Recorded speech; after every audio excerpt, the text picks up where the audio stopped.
السلام عليكم، معاكم عمرو مرسي وحلقه جديده من كلبك على متربيه من دهب. حلقه النهارده هي الحلقه الاخيره من موسم دهب، وحلقه النهارده هنقابل فيها كلبين بيتبول او بالاصح بيتبول ميكس. مربيهم محمد حبيب، هو صيدلي ومدرب غطس في دهب، وهو صديق شخصي جدا ليا من ايام الجامعه، وبصراحه هو من الاسباب الرئيسيه اللي شجعتني ان انا اروح اصور في دهب انا والشباب. وبصراحه اتبسطنا جدا والموسم طلع حلو جدا الحمد لله، واتمنى ان هو يكون عجبكم. هنتفرج النهارده محمد عمل ايه مع سوشي وهيروشيما ورباهم ازاي، وهنرجع لبعض تاني.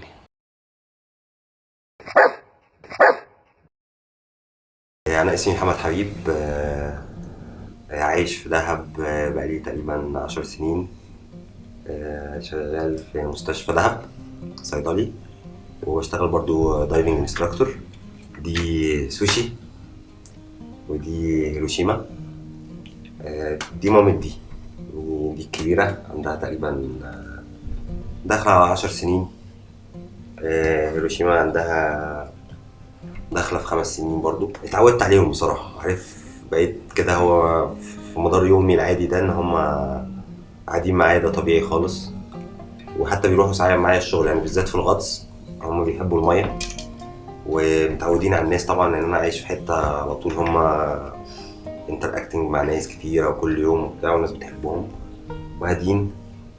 فبقوا يجوا معايا مثلا انزل اغطس، يستنوا يلعبوا مع الناس، بيعملوا معايا كل حاجة تقريبا. يعني دي بالذات من ساعة ما اتولد، لان دي اتولدت على ايدي تقريبا يعني. ف ميه بتعوم، موتوسيكلات بتركب، صحراء بتمشي، تطلع معايا جبل، تطلع معايا اي حاجه. ومتها طبعا دي طبعا دماغ لوحدها، ملهاش دعوه باي حاجه، ساعات ملهاش دعوه بيا كمان. هي فاهمه ان هي ان هي فاهمه كل حاجه. هي دي عارفه، سيبني بقى انا عارفه انا بعمل ايه. دي شخصيتها الجديده يعني. بس في نفس الوقت يعني بتنتراكت لما مثلا ابقى مسافر وارجع، تلاقيها بقى هي جايه تقعد جنبي كده، عامل ايه الاخبار. بس سوشي تقيله خالص، ما تحس ملهاش دعوه باي حاجه في الدنيا، هاديه خالص طول الوقت. ما يعني حتى حركتها تلاقيها بتتحرك ببطء. هي عندها مشكلتين: واحده الموتوسيكلات. الموتوسيكلات بتلاقيها بقى فراشه، بتجري كل عزمها عايزه تجيب الموتوسيكل. والتانية ان هي لو حد رخم عليها، لو حد رخم عليها فعلا بتتقلب خالص، بتبقى تقعد تزوم جامد، لازم ترجع اللي قدامها ده يرجع يثبت على الحيطه كده، وبعد كده ايه، تشوف هيحصل ايه. دي مشكلتها بقى ان هي unpredictable، ان هي مش، ما بعرفش امتى بتبقى اجريسيف. يعني ما اعرفش امتى هتهجم. يعني ساعات مثلا تيجي تلعب مع كلاب، مع بني ادمين خالص ما بتعملش حاجه، بس تلعب بديلها للكلب وخلاص بقى، و3 دقايق تلاقيها ايه، ماسكه فيه. دي عمرها ما بتعمل حاجه. كلاب بقى صعب قوي ان هي تعمل اي حاجه. هيروشيما هاديه برضه، بس فاهمه ان هي بابي، يعني مش مقدره حجمها. اتاتشمنت ليا قوي قوي، لازم تقعد تلمس. يعني انا لو قاعد مثلا كده لازم تقعد تلمسني، عايزه على طول تبقى. يعني ساعات بخرجهم هما الاثنين، بيصعبوا عليا بقى. انا مثلا بيبقى عندي شغل كتير، مشغول، مش عارف ايه، ممكن ما اخرجهمش يوم او يومين. ولما اخرج هو بالظبط 10 دقايق بتلاقيهم جم قعدوا في مكان، فاقول لهم خرجتكم ليه؟ تعالوا خليكم قاعدين جنبي وخلاص بقى. السوشي بس اصحابي مسمينها مدام صافينس مبدئيا، فاهم ليه؟ لان من كتر هدوءها ومن كتر ما هي ملهاش دعوه بحد، فبيقول لك الليدي صافينس. ففي مره انا كنا مسافرين انا وواحد صاحبي اسمه تامر، وهي في العربيه قاعده ورا، وكنا في النفق الدنيا يعني زحمه خالص، لقيناها قاعده بتهوهو بتهوهو، واحنا مش فاهمين في ايه. قاعده تهوهو تهوهو تهوهو، واحنا مش فاهمين. في الاخر الشباك جنبها مفتوح، قامت نطه رايحه على الصحراء. كانت بتقول لنا ان هي عايزه تعمل بيبي، واحنا مش فاهمين. يعني لو انا اعمل لكم بقى في العربيه، انا مش هعمل لكم في العربيه، قامت نطه. وبعد كده ايه، رجعت بقى خلاص كده، لو انتوا حمير، انتوا مش فاهمين. ومره تانية كنت مع اصحابي، خرجنا، كانت هي معانا سوشي. رحنا اللاجونه، مثلا بتاع 3 كيلو بعيد عن البيت مثلا. المهم قعدنا، طولنا اليوم، طول خالص، وقعدنا مع بعض، وكان ناس كتير. في الاخر هي راحت كانت بتلعب بعيد وانا نسيت خالص بقى، نسيتها تماما، نسيت ان انا معايا اصلا سوشي.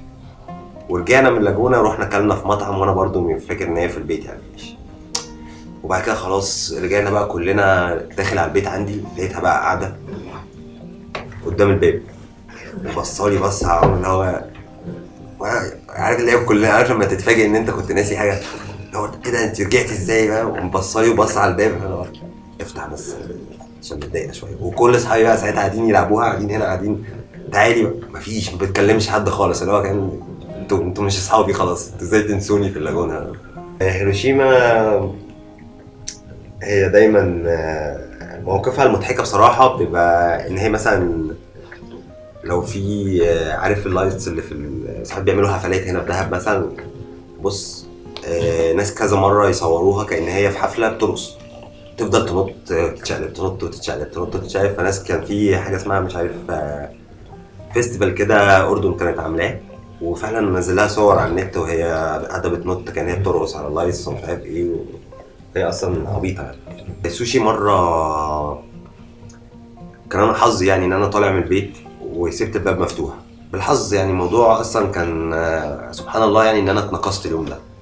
في ولد برازيلي هنا ما اعرفوش خالص، لقيته جاي كان فاكرني واحد تاني اصلا يعني، هو فاكر ان انا واحد تاني قبله وعمل له مشكله مش عارف ايه، وجه ما اتكلمش معايا خالص.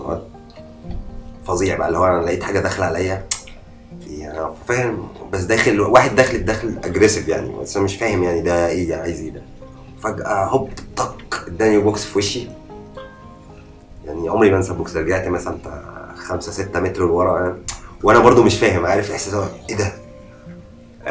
فهو لسه بقى هيكمل الاتاك بتاعه، طبعا مش فاهم اي حاجه. فوجئت طبعا ان انا السوشي تقريبا حست والباب مفتوح، طلعت على طول من غير اي كلام، وانا مش مدربها شراسه ولا عمري اي حاجه من الحاجات دي، ولا عمرها عملت اتاك لحد. فعلا دخل هو خلاص داخل خلاص هيتمكن يعني، وانا في كورنر وبتاع. دخلت جابته من ايديه وقعت بيه في الارض، وجت وقفت قدامي وقاعده بقى قاعده، وهو بقى بيقول لي هولد يور دوج هولد يور دوج. اقول له ايه انت كنت هتموتني؟ وانا مسكت فعلا سوشي من كتر ما انا خايف ان مثلا لا دي لو هجمت عليه تاني خلاص يعني. هي سبحان الله ان هي قضيته قضه واحده وجت وقفت قدامي، اللي هي قالت له بص انا ما هموت خلاص. وهو وقف طبعا ودي كلها دم. وبعد كده بيقول لي هولد يور دوج. قلت له انت كنت عايز مني ايه؟ ومسكتها طبعا قلت له انت كنت عايز مني ايه؟ انا ما قال لي مش انت اسمك؟ قال لي اسم تاني طبعا خالص حتى مش فاكره. قلت له لا مش انا.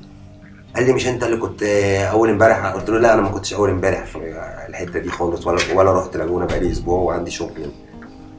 المهم يعني خلاص خدت سوشي وديتها البيت، دخلتها وقمت واخده ووديته مستشفى عالجته. قلت له انت اصلا المفروض ما يعني حد بص لك بصه هتروح انت كنت ممكن تموتني يعني. وانا الحمد لله ان انا كلبتي كانت موجوده. بس ده بصراحه اكتر موقف هي وقفت فيه وقفه اللي هو مفيش. وبعدين سبحان الله هي فعلا انقذتني اليوم ده، لان انا عمري ما انسى الوقت. ما كانش فيه عارف، ما فيش كومبيتيشن، عارف لو انت ما فيش مثلا لو انا هقول معاك بقى ونقع على الارض والكلام، لا هو كان هيدخل يخلص عليا ويمشي. نصيحتي لاي حد يربي كلاب ان هو يحبهم، ان انت اول حاجه تعرف ان انت بتحب الكلب، وتعرف ان هو مش اكسسوري.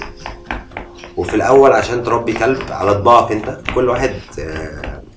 كل واحد بيربي على طبعه يعني. انا بالنسبه لي عمري مثلا ما حاولت اربي مثلا لو اقول له اعمل داون مثلا او كده يعني. الاوردرز دي والكلام ده انت بتيجي بان انت فعلا تديديكيت وقت ان انت تقعد معاه في الاول. لازم هو مش هيفهمك اوتوماتيك، هو عمره في حياته ما هيوصل ان هو ذكائه يوصله ان هو فاهم كل حاجه. انت لازم بتدي افورت، لازم تدي وقت. الوقت ده في الاول، حتى في الاول بالذات وهم صغيرين، لا بتدي وقت كتير. ممكن يفضل قدام عينك وتفضل تقول له الاوردر بال100 200 مره ما تزهقش وما تضربش. هو اصلا بيفهم من التون وبيفهم من النظره وبيفهم من كل حاجه، بس انت تديله وقت. لازم تقعد وما تزهقش. هو مش آلة يعني، مش سوفت وير هتركبه. هو لازم انت هتحاول مره واثنين وثلاثه وتفضل قاعد بقى معاه وعلى طول الكلام يعني. لازم تتكلم مع الكلب بتاعك وهو يفهمك، هيفهم انت بتتبسط امتى، بيفهموا كل حاجه، مفيش حاجه ما بيفهموهاش.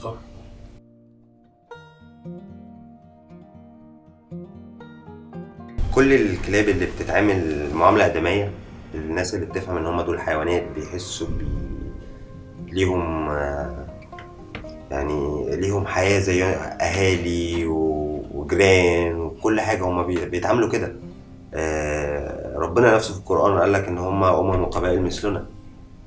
فانت لما بتدخل على ناس تهينهم وتضربهم ده ما تتوقعش بقى ان انت هتروح لهم. يعني لو مثلا انت ليتس سي مثلا هم باكس، يعني ليتس سي مثلا ان احنا في مدرسة فصلين، فصل ولاد وفصل ولاد برضو تانيين. لما انا اروح على الولاد دي، الفصل ده يروح على الفصل اقعد اضربهم كل مره لقيتهم في الشارع اضربهم مش عارف ايه. هل تتوقع ان انا لما امشي في الشارع والولاد دي مثلا في بيتهم هيسلموا عليا بقى ويقولوا لي هي هيبقوا طبعا فاهمين ان انا اصلا راجل شر، فهيرياكتوا لكده. غير كده الكلاب بتاع الدهب، وهتلاقي الكلاب اللي في مناطق طبعا محترمه في القاهره وناس بتعيش معاهم. انا كنت عايش برضو في مدينه نصر، الشارع بتاعنا كان مليان كلاب، بس عادي بنعدي. هم بيبقوا من زي اهل المنطقه. لما حد فعلا بيبقى غريب، لما الدنيا ضلمه وانت معدي هيهوهوا عليك اليرتنج، يعني مش هجوم بالذات. يعني هو الكلاب ما بتهجمش غير يعني لو مسعور، دي حاجه تانية. ده بيتعرف طبعا. لكن الكلب بيهوهو، يعني بيهوهو اللي هو انا بحمي كل المنطقه. هو بالنسبه لهم انا بحمي كل المنطقه، لان الناس نايمه وبتاع وانا اللي صاحي، انا اللي قاعد لهم هنا، فانا اللي هتدخل ههوهو عليك عشان بس يعرفوا. فانت لازم تفهم حاجه زي كده، ان انت ما تتوقعش ان خلاص بقى انت لما حد نايم مثلا، لو انت دخلت على بيت حد الناس هتصوت اوتوماتيك. هو دي طريقه الصويت بتاعتهم، ان هم يهوهوا عليك، لكن هو مش داخل هيقتلك بقى، مش داخل خلاص. وكلاب عايشه، هم بيرياكتوا للناس اللي يعني انا لو انت عملت جنريشن بيتعامل كويس، في جنريشن بيتعامل كويس، في جنريشن بتاعك هتلاقي الكلاب كلها جايه لك بقى ايه، نلعب معاك، نقعد معاك، بالعكس يحموك اصلا لو حصل حاجه كده. هم برضو بيبقى ليهم برسبشن للمواقف، لكن انت هتقعد تضرب واضرب تاني والاقي. وفي كل حته احنا عندنا اجريشن هنا في مصر انا ما شفتوش في حياتي. حتى هنا في دهب انا شفت عيال صغيره 5-6 سنين، انت مش متخيل، رابطين كلب مثلا من ديله وحاطين الحبل على جذع شجره الناحيه التانية، وبقى هم كلهم بقى ايه يشدوا من الناحيه التانية يرفعوه من ديله، وعيال صغيره. ده برضو لان اهاليهم فعلا ما ربيتهمش ان يعني ايه حياه، يعني ايه انت تحترم النبات، تحترم حيوان، تحترم كل حاجه حيه دي من عند ربنا. انت ما تموتش، دي مش لعبه يعني. وبكده انتهت حلقتنا النهارده. اتمنى تكون الحلقه عجبتكم. وحلقه النهارده بصراحه كانت دليل قاطع على ان الكلاب على حسب ما انت بتربيها، او كلبك على ما تربيه. كلبين بيتبول الناس كلها بتقول عليهم قصص كبيره جدا، صاحبهم مسيبهم في كل حته، ممكن يبقى على البحر يقول لهم روحوا على البيت، بيروحوا على البيت عادي جدا، ما بيأذوش حد، ما بيعملوش مشاكل. كل ده بسبب ان التربيه كانت كويسه. والسبب الثاني والاهم ان الكلاب دي حصل لها حاجه اسمها تنشئه اجتماعيه صحيحه، او السوشياليزيشن، اللي هي الكلاب من وهي صغيره بتشوف بني ادمين، بتشوف كلاب تانية، بتشوف الدنيا، بتنزل، فما عندهاش خوف من حاجه او كره الحاجه. وكده انتهى الموسم بتاعنا من دهب. استنونا في مواسم جديده من كلبك على ما تربيه، واستنونا مع برامج جديده مفاجاه.